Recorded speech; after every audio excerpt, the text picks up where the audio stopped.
three parts of the Bible we'll go through, 3 points, explaining how that come to play. The first one is just in time.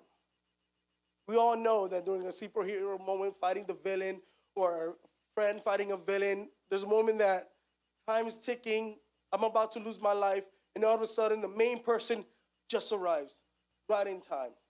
You know, we see that in Thor, when Infinity Wars, where everybody's going through war, and Wakanda, all of a sudden, out of nowhere, Thor arrives with lightning and starts chopping heads off. Okay?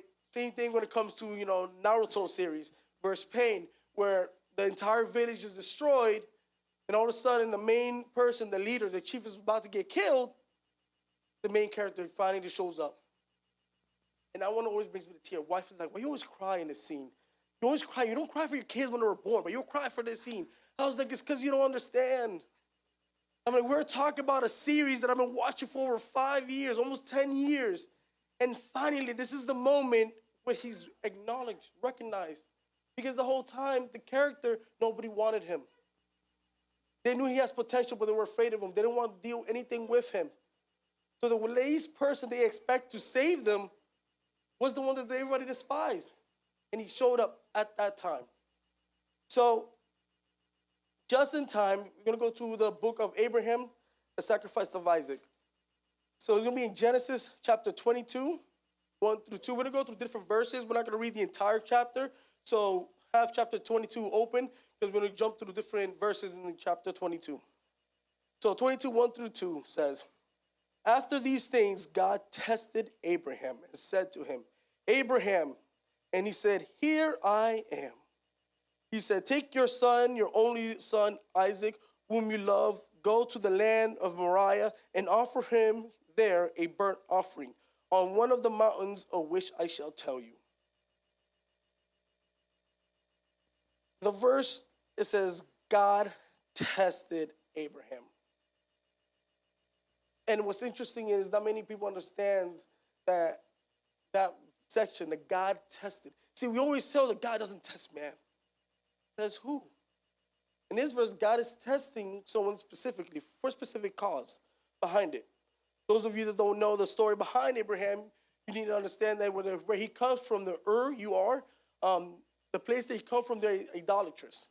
There's a custom to them to sacrifice their kids for prosperity and wealth. So for God to ask him is something that tradition that Abraham was already instilled in him. Now, we know in the future, which was a foreshadow of what God was planning on doing. But what's interesting is what Abraham responded when he was called. Here I am. See, when we call our children, especially mine, he's like, Elia, come here. What? I'm like, what do you mean, what? I'm here. I'm talking. I want to need the conversation. Wait, give me a second. No, I need you now. I mean, you don't have nothing so important to you. A 4-year-old doesn't have something so important they can't just get up and come to you. But that's what it is as an adult, is we get too overwhelmed with our life and our things on a day-to-day basis that when we hear God's voice, we tend to, give me a second. I'm busy right now. Talk to me later. Maybe later on at night, give me a dream and we'll discuss it then. But I'm already resting. But now being aware of who is calling you. The second point, excuse me.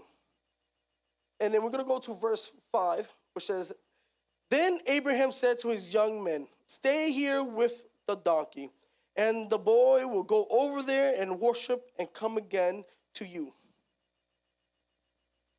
What's interesting is, at any point so far in this whole chapter, not once has he put any negative words. Everything he's doing, his motions, the way he talks to people, is all faith. He said to his slave that was with him, stay here, take care of things. Me and the son will go worship. He didn't tell them what they're doing. So at this point, nobody knows what they're doing other than Abraham. So he tells them, we're going to go and worship. What most people need to understand is that worship is considered a form of sacrifice. And we can find that in Hebrews chapter 13, 15 through 16, which is, through him, then let us continually offer up a sacrifice of praise to God, that is the fruit of our lips, that acknowledge his name. Do not neglect to do good and to share what you have, for such sacrifice are pleasing to God. So at this moment, their sacrifice, and what in their mind is, we're just going to go and worship God. That's the sacrifice that God wants us to do. In verse 7, and back to Genesis, is, and Isaac said to his father, my father, and he said, here I am, my son. He said, behold, the fire and the wood, but where is the lamb for a burnt offering? Abraham said, God will provide for himself the lamb for a burnt offering, my son. So they went both of them together. Key word there is God will provide to himself a lamb of burnt offering. Look at the words that Abraham utilized in that moment. Abraham knew that the sacrifice is his son. But the way he spoke is, God is going to provide his own sacrifice. It's not my son. My son was a task that I didn't need to do. My job is to prepare the altar, and God is going to prepare his own sacrifice, which is ultimately what happened in the New Testament, is that he provided his own sacrifice.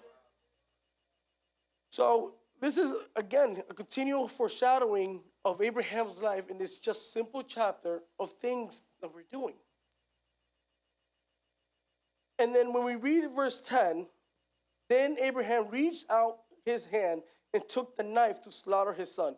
But the angel of the Lord called to him from heaven and said, Abraham, Abraham. And he said, here I am. He said, do not lay your hand on the boy or do anything to him, for now I know that you fear God, seeing you have not withheld your son, your only son, from me. If you notice, there was no hesitation for Abraham. He laid down Isaac, and he immediately reached out to grab the knife, because he knew what was the task at hand and what he was told to do. In our moment of life, there's a moment that God will tell us to do something. I need you to go pray for this person. And we're like, oh, no. I don't want to pray for that person. Should I? And he comes to a continual person, until sooner or later, you know what? He jumps over to the next person. I need you to go pray for this person. Someone else takes the reign of that end. So that's a blessing that we're losing, that we don't understand, because we're hesitant out of fear of what the other person may say, or how God was willing to utilize us. So in this moment that he was about reaching to get his knife, God arrived in time, just in time. Think about that. There's a moment in our life where we feel compressed. We feel our weight on our shoulders, and all of a sudden, what we needed has come in the time that we needed it to come. Because one thing as being human is that time for us is real compared to God, that he works outside of time. So it doesn't affect God. So time for him is not relevant compared to how it is to us, because we're constantly viewing things as time. I was telling wife that it's interesting that in different countries, for example, England, view time differently than us. For them, time to go from here to a 20-minute drive is a no. We're not driving 20 minutes, because they do a lot of walking, because everything's close over there. Compared to us, 20 minutes, yeah, get on, let's go. They have no problem. We have no problem here driving. We have no problem here moving an hour and a half away to go work an hour and a half. And it's okay with us, and we'll do that for years. Without realizing that you're literally spending an hour and a half, 3 hours a day in the car, wasting time. But that concept has been normal to us. Why? Because, hey, it's the United States, we like to put things so far away. So, that's the first one, God in time. The second one is, have no fear, for I am here. Now, that one is an interesting phrase, because it's a phrase from, if you guys watch anime, is My Hero Academia, is where the main superhero, he's always smiling. And he always shows up when everything is going down. Despair is showing everywhere. Everyone's sad, depressed, and crying. And he shows up smiling, saying, have no fear, for I am here. Because he's considered one of the strongest heroes in the entire genre. So I was like, wow, what story would that relate? He goes, David and Goliath. I was like, you know what? Let's look at David and Goliath differently than what we're accustomed to. Because we always talk about the slingshot.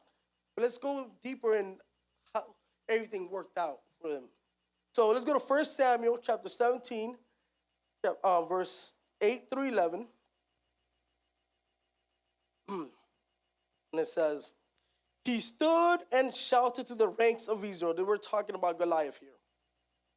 Why have you come out to draw up for battle? I am not a Philistine, and are you not servants of Saul? Choose a man for yourselves and let him come down to me. If he is able to fight with me and kill me, then we will be your servants.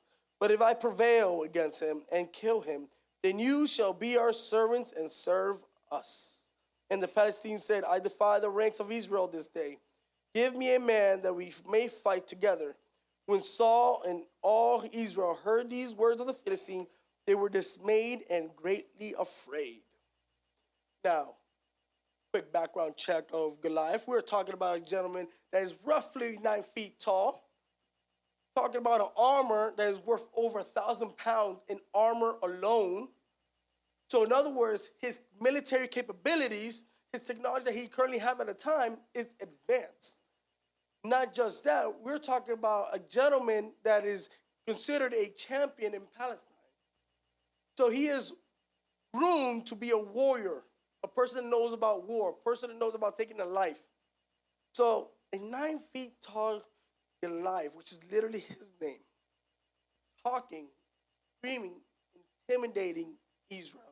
Now, mind you, in this moment, Saul already had wars with Palestine in the past. Saul already fought with other different nations. Israel has already fought. So Israel is not a nation of newborn babies. This is a nation that already had experience in warfare. Through the desert, through the judges, now the king. So they understand what fighting is. But to see something of this magnitude in person, they were scared. Now, what did Goliath have? Goliath clearly had self-confidence in his ability. He was positive thinking. He's constantly blocking out any fears, meaning he wasn't afraid to die. He was challenging anybody to come face him. So what we know is that Goliath was very dependent on what he is as a person, or what he can bring to the table. Verse 16, for 40 days the Palestine came forward and took his stand morning and evening. You are telling me that Goliath was screaming the same speech for 40 days. Think about that. This wasn't a speech that David saw in the morning and then, all right, let's go attack him. We're talking about this was a consistent thing for 40 consecutive days. Now it makes you think, wonder, what happened to Saul? Why was he so dismayed? Didn't he do the sacrifices? Normally they do a sacrifice before they go to war. We hear that, we read that in the Bible of Samuel. That is one of the reasons why Saul lost his kingship, is because he couldn't wait for Samuel, so he made a sacrifice himself, and that condemned his lineage. And that's what God chose someone else. So understanding his sacrifice, understanding who God is, and understanding everything that he's accomplished, you're telling me he's allowing this to happen for 40 consecutive days. And what's the interesting part about it is when we read the story, we read it so fast that we don't realize that David in the time of army is, the army is fed by for the whole family members. It's not like today, United States, that the government would stockpile food and send the shipment of food over to feed. No, in those times, if I'm in a war, it is my responsibility of my household to bring me food to sustain me. That way I can continue to fight. So David has been coming in and out this entire time. And at this moment, when we read the verse 26 is when he finally hears the conversation, what's going on. And David said to the men who stood by him, what shall be done for the man who kills this Philistine and takes away the reproach from Israel? For who is this uncircumcised Philistine? By the way, ladies and gentlemen, that is a phrase that you Christian can use to, say something ill to somebody else in a Christian manner. Call him an uncircumcised Philistine, and that he should defy the armies of the living God. At this moment, David was confused because he is accustomed to who our God is. That is something with their bread from the moment they're born to their end of their life is who God is. where God took him from. Who is God to them compared to everybody else? That he understands that God has always accomplished all these things. Why are we afraid? Why are we cowering? Why are we allowing this? Because at this moment, like I told you, it's happening for 40 days. And he's finding this out now after going every day. And he sees the soldiers, what's going on. They're face to press. They're talking about, oh, no, he's back again. And they're talking in fear of what's going on. And he's confused. Like, who's this guy? Clearly, all of you guys are being cowards about. In that moment, that's when his brother, was like, oh, go back. What are you doing here? What do you mean? I was having a conversation with you just fine until this guy showed up. But now it's a problem because I'm calling this out because it doesn't make sense. And this next section is part of the key point of David. And it's verse 37.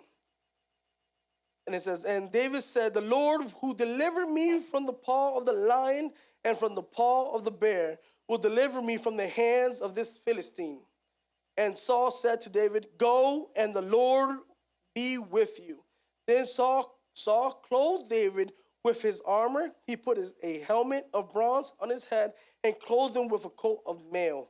And David strapped his sword over his armor, and he tried in vain to go, for he had not tested them.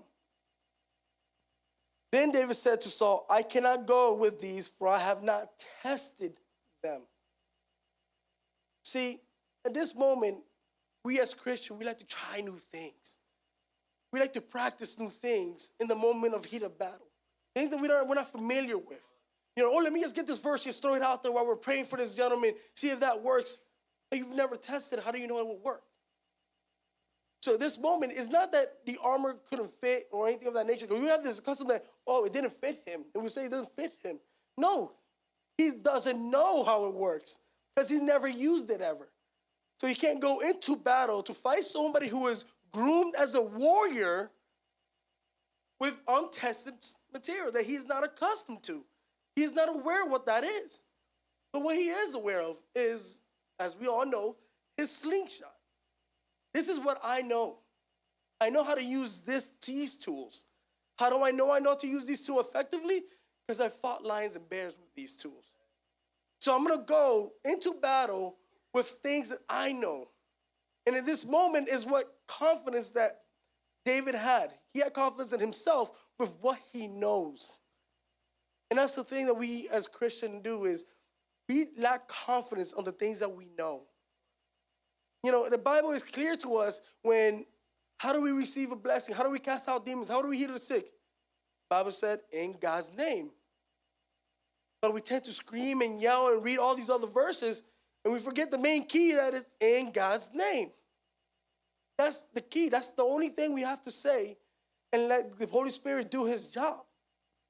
But the screaming and the yelling, it doesn't resolve anything. All you're doing is causing more chaos in the context. In proven fact, when has Jesus ever yelled at anybody? The only times he yelled, it was twice that he yelled, was one when he was in the synagogue and they were having a market inside the synagogue. And he was upset and he said, this is a house of prayer. And he whipped everybody. Yes, he whipped everybody out. They say turn the other cheek. Jesus said turn the other cheek, but they're taking it out of context. Why did they take it out of the context? Well, because he said, give him the right cheek. He said, give him the left. Yeah, but why the left? Have you guys ever considered why the left? Who do you slap in the left cheek? How do you slap them? Backhand. How do you do that? That's how you treat a woman. You ever considered about that? You guys didn't think about it. Well, he said, do it left, because now you're disrespecting his manhood. That's different. Now, Jesus got slapped twice, 3 times, technically, if you count the last one. But the second time he got slapped was what he said. Why do you hit me? So now he's defending his point. You're hitting me for what reason? Was it not turn the other cheek? No. At this point, he's confronted the situation. You're hitting me for no reason. Now we have a problem we need to take care of. Now the whole turn the other cheek is a completely different concept.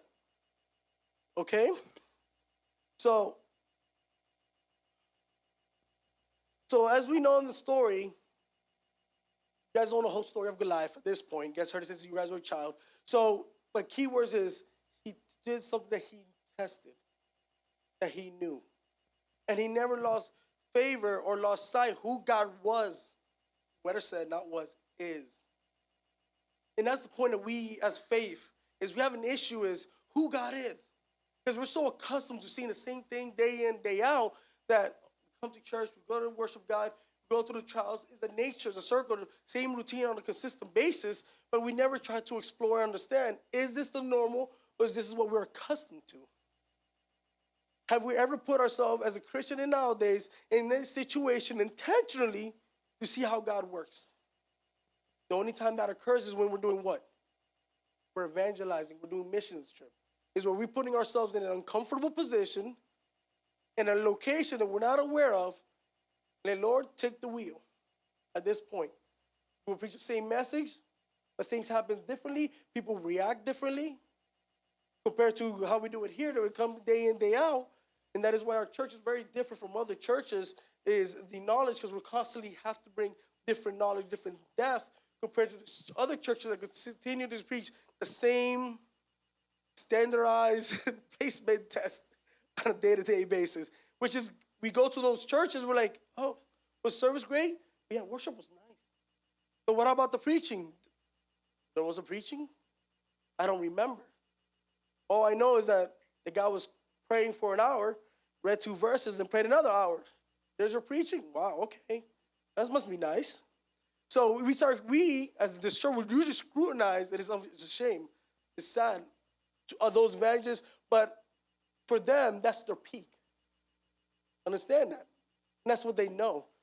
And if you find out where they're originally from, they're from a different part of the world, Central America, Dominican Republic, whatever be the case. And for that, big over there, compared to the foundation and knowledge we have here on a consistent basis. Now, the third point, roaring in the midst of despair. This one you guys should already know by now, because you guys all heard it. You guys have heard at one point or another, you guys go all Super Saiyan and go all Goku on us. It's our screaming and yelling for no apparent reason, like, oh, here's the crazy one. And that is one of the main characters in our generation is that. And to think that that gentleman who created that character passed away at age 60 recently, but he set a legacy. And every now and then, everyone knows about Goku, they already know we're yelling. We're going to transform ourselves to a point. And that's what happened to the character, is he saw his friend die right in front of him, killed, and he couldn't control his emotions. He transformed himself to become something stronger, something better. And as I was thinking, that's an iconic moment. Who, in the preaching, in the Bible, events that took place that this transpired? Samson. Like, you know what? I like Samson. Samson's he's too criticized because they judge him for loving a woman that wasn't his rare culture. Think about it. They judge him for loving somebody that's not his culture. And we all say, well, he should have married his the enemy. But he loved his woman. So in his part, he wasn't doing anything bad. What Delilah was doing is listening to her parents and what they wanted to do to him. So did Delilah love Samson? We don't really know. What we do know is she loved and trusted her parents more, because that's what they're groomed and trained in the Middle East, is your parents is their law, okay? So all Samson did in his time, he just fell in love with somebody. And when you have a nagging wife all the time telling you something, what do? Yes, let's do this. And if it doesn't work, she'll come back and do it again. And then we do it. Yes, did this.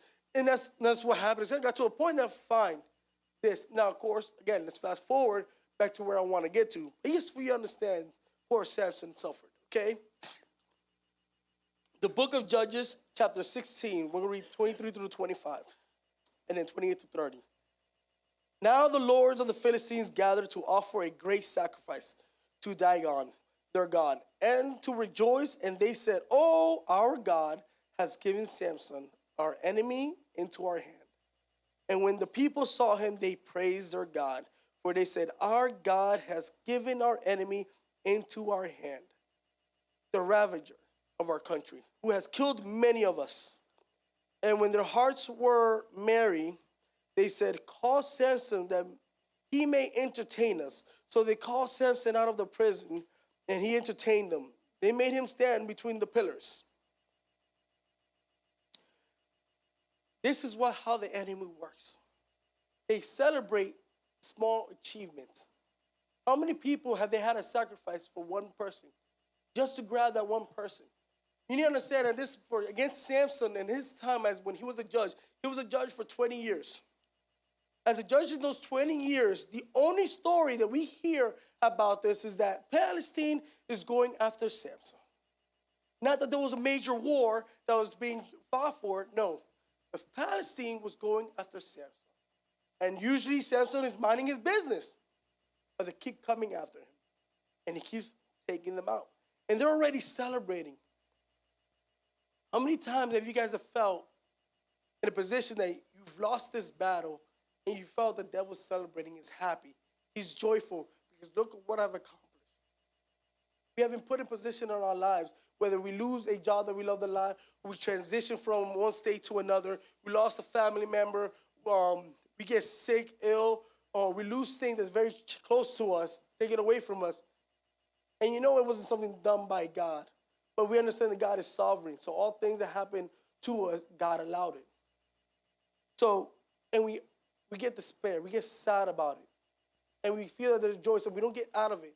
Like, it's taken something from me that I care so much. When we read the 28 through 30, it goes, Then Samson called the Lord and said, "O Lord, God, please remember me and please strengthen me only this once, O God, that I may be avenged on this Philistine for my 2 eyes." For it's only his eyes he wants to take revenge. And Samson grasped the 2 middle pillars on which the house rested, and he leaned his weight against them, his right hand on one and his left hand on the other. And Samson said, "Let me die with this Philistines." Then he bowed with all his strength, and the house fell upon the lords and upon the people who were in it. So the dead whom he killed at his death were more than those whom he had killed during his life. This part is important. I need you guys to understand and grasp this section. What just happened in this moment? Those of you that don't know, if you guys ever gone to Israel and I've seen the old houses, they will have the first floor is where they put all the animals, and is the main foundation of the house. The second floor is where they live.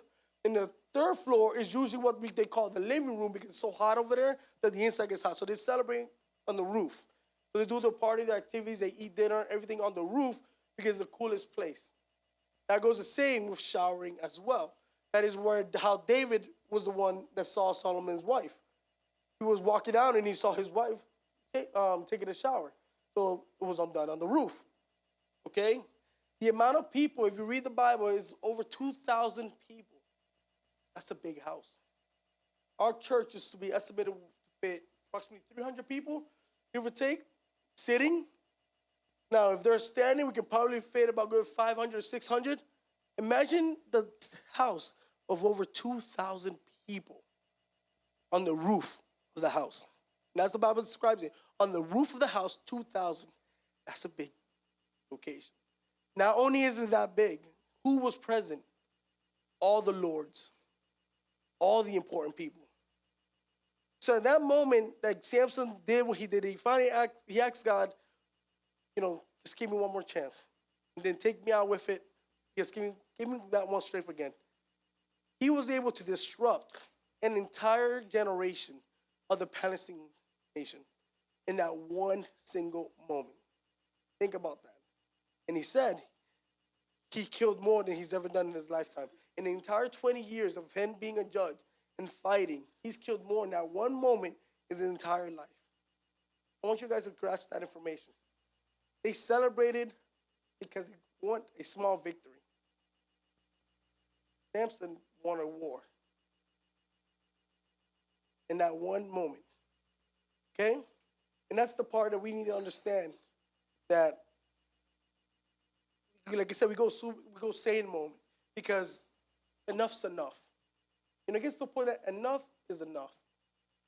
It's time that we put our focus in God again.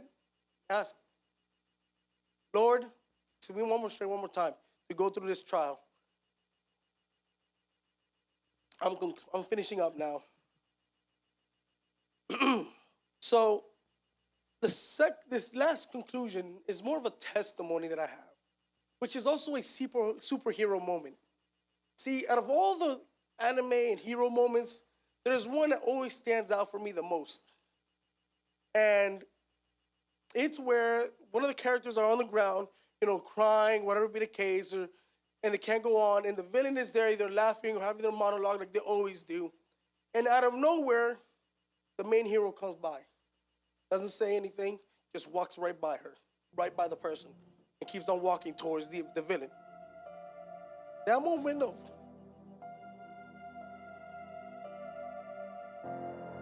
words didn't need to be said. Because the atmosphere is there. The presence was enough. In that moment, the person could be there, he sees it.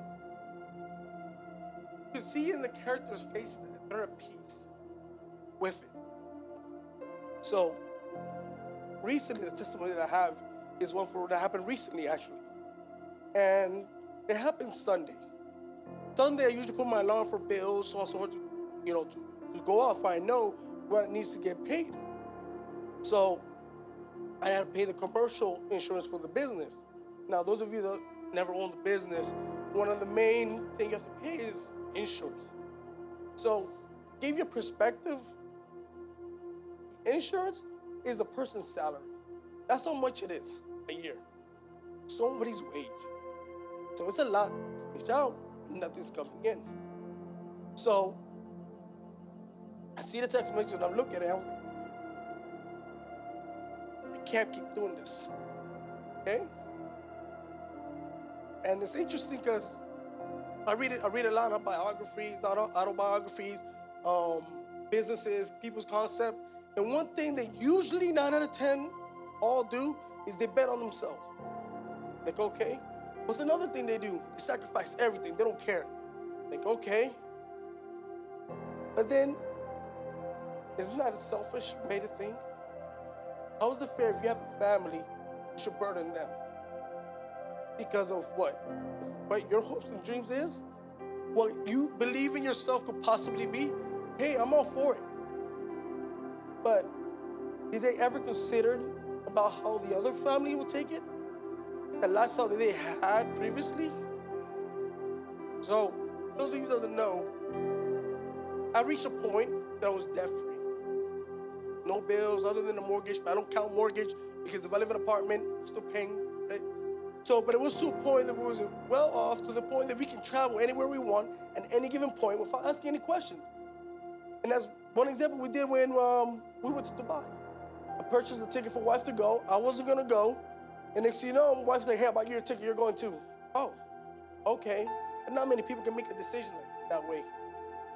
So much so that we were so blessed that we made an offer to the church that any youth who wants to go on a ministerial trip, we're willing to sponsor their ticket.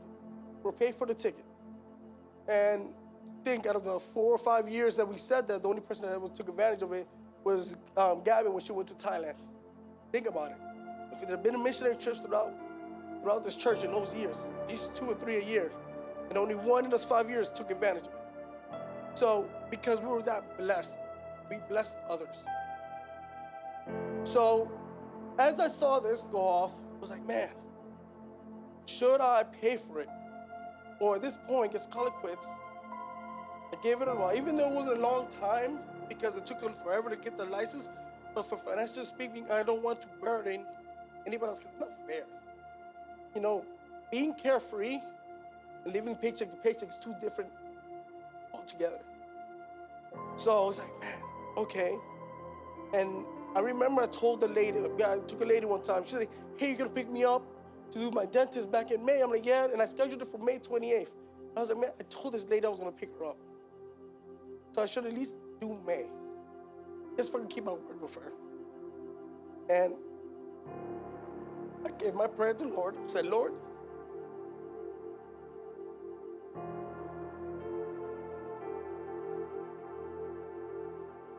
you know it's not me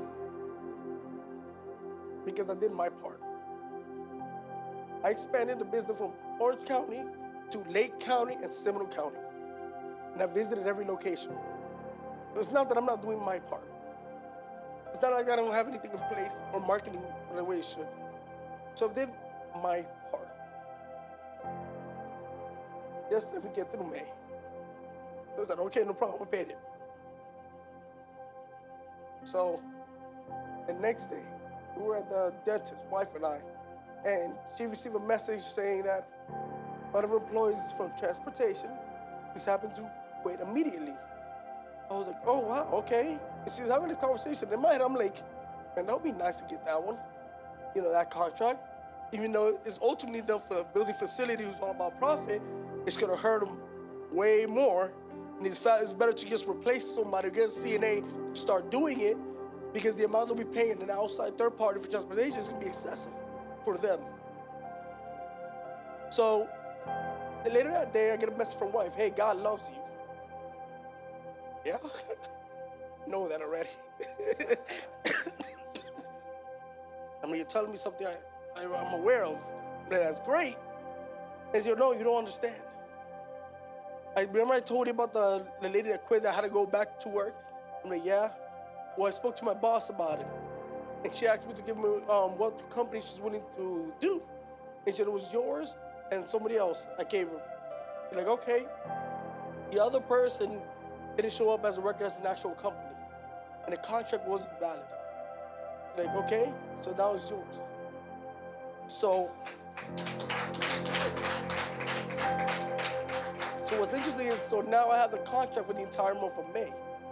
So the whole month of May, I'm working every day, which is a wonderful blessing. So that moment is the expression from, I've arrived. Words didn't need to be said to me, His presence alone was enough. And there's two verses I would like to read to you. The first one is Isaiah 50:10. Who among you fears the Lord and obeys the voice of his servant? Let him who walks in darkness and has no light trust in the name of the Lord and rely on his God. And this one, the other verse I'm going to read to you, is one that I never considered as a possibility. It's always viewed, trials and tribulations. It's a trial, it's a test. Either you pass it or you fail. There's no in between. And when I read this verse, I was like, it's a third option. It's 1 Corinthians 10:13. No temptation has overtaken you that is not common to man. God is faithful, and he will not let you be tempted beyond your ability. But with the temptation, he will also provide the way of escape, that you may be able to endure. There's a moment in each one of our lives that we get to a point that we don't see an out. And we reach our moment of, I can't continue to go on. I can't continue to suffer through this. There's not a need. Is it worth it? It's not even worth it. I would rather lose a friendship than maintain it knowing that it's going to constantly be a toxic moment.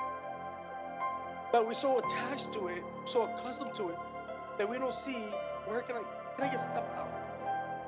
When is it okay to just go, you know what? I did my part. I did my part. And we do that on a day-to-day basis, in different ministry on a consistent basis when we deal with people. We care so much about them, about their well-being, about their spiritual life, that at one point, who says that we're greater than God? Because it becomes that their burden, their soul, their spirit, it's not my responsibility. So I'm going to give you my all. But it gets to a point that just let it go. And that's okay. There's blessings in our life that we view things as blessing, that it's okay to just let it go. It's not needed. You still have another day, you still have your life, you still have your health. Continue to worship God, and that's okay. You always have an out. In every trial and tribulation, there's always an out. Now, of course, we understand that because we are taught, and this is what we're constantly being raised in the body of Christ, that during this time, During this pressure that we're feeling, a coal can become a diamond. But coals are also good to make a good barbecue. So at what point do we have to continue to give pressure on it? And I just, you know what? It's not needed to become the next Benny Hinn or Billy Graham or anything of that nature. But I can affect those who surround me with the little things. God loves you. A random hug. I got you. I'm always here for you. I'll pray for you. So this is my part. And this will go for, on Friday, the message will continue for the second phase, which is all eyes on me. And we have an understanding that it's not about us as individuals that God is seeing, but yet we take it. Not just God is seeing us, but everybody's seeing us. And sometimes that understanding, that burden, would never be good for us in the long run. Mentally speaking, with relationship speaking, our own well-being. Church, this is my part. And God bless you.